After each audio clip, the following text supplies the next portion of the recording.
आज आमच्या शेणाच्या गायरेतील शेणखत काढण्यासाठी मजुरीने ही वंडमोरी बेळगाववरून टोळी बोलवलेली होती। लहानपणी आम्हाला शेणखत भरताना खूप मजा यायची।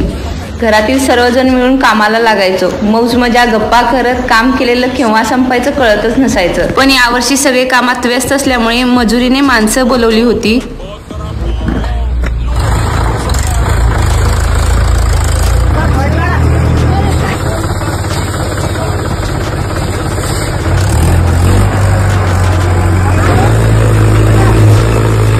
पप्पांना दुसरं काम निघाल्यामुळे शेत दाखवायला मला जावं लागलं।